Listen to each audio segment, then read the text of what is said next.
हैं तो खड़े खड़े चढ़ाएं कि बैठ कर चढ़ाएं? बहुत ध्यान देना साहब।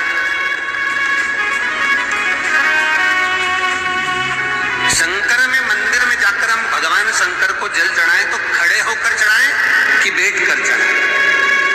अब दो तरह का शिवलिंग है मंदिरों में, दो तरह का शिवलिंग का निर्माण होता है, ठीक है? एक विष्णु शिवलिंग, एक शक्ति पार्वती शिवलिंग। और ध्यान से सुनना,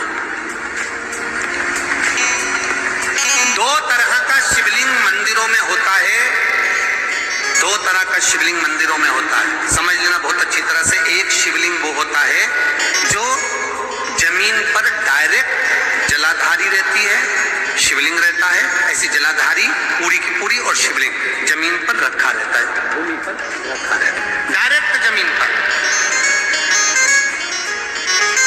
आप जल ले जाकर चढ़ाए, निकल गया रास्ते से। एक शिवलिंग जो जमीन पर डायरेक्ट शंकर भगवान की जलाधारी और शिवलिंग रखा रहता है, वो शक्ति शिवलिंग कहलाता है। माता पार्वती का हस्त कमल उस शिवलिंग के सम्मुख में। और दूसरा शिवलिंग एक डमरू जैसा होता है। अब वो हम उसको कैसे वर्णन, एक डमरू शिवलिंग होता है, ऐसा उसका स्टैंड होता है, ऐसा स्टैंड होता है, नीचे शिवलिंग रखने की जगह होती, फिर ऐसा होता है, फिर उसके ऊपर इस तरह शिवलिंग रखा होता है। एक दर्शन करें आप लोगों ने। अब फिर इसके ऊपर शंकर भगवान का शिवलिंग रखा होता है, ठीक है? इस तरह का जो शिवलिंग होता है, एक डायरेक्ट नीचे रखा हुआ शिवलिंग और एक भगवान जो नीचे डमरू जैसी आकृति होती है, इस पे जो डमरू जैसा जो भाग बना होता है, ये भगवान विष्णु का हस्तकमल है, और ऊपर का जो भाग है वो भगवान ब्रह्मा का हस्तकमल है। इसको विष्णु शिवलिंग कहते हैं।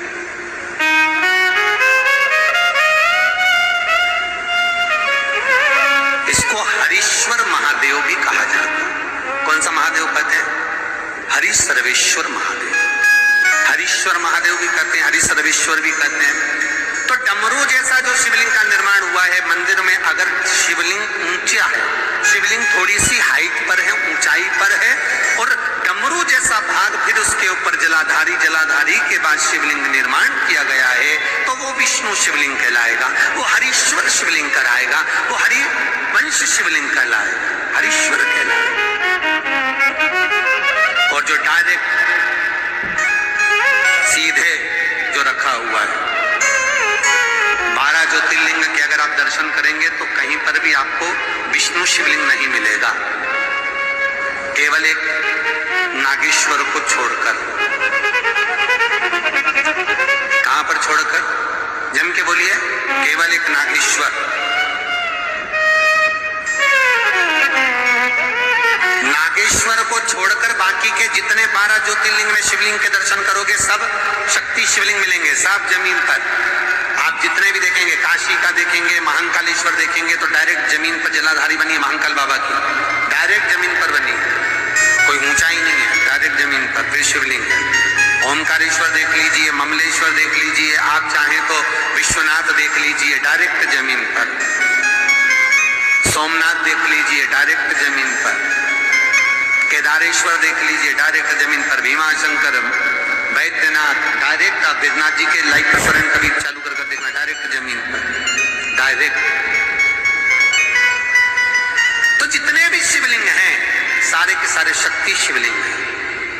जो डमरू के भाग पर रखा हुआ है वो हरीश्वर शिवलिंग, विष्णु के हस्तकमल पर जो रखा है, तो शास्त्र कहता है आप शक्ति शिवलिंग का जब जब अभिषेक करें, बहुत ध्यान रखना अपनी जिंदगी में इस प्रसंग को, जो शक्ति शिवलिंग हो उस पर जब भी जल चढ़ाना तो बैठकर चढ़ाना,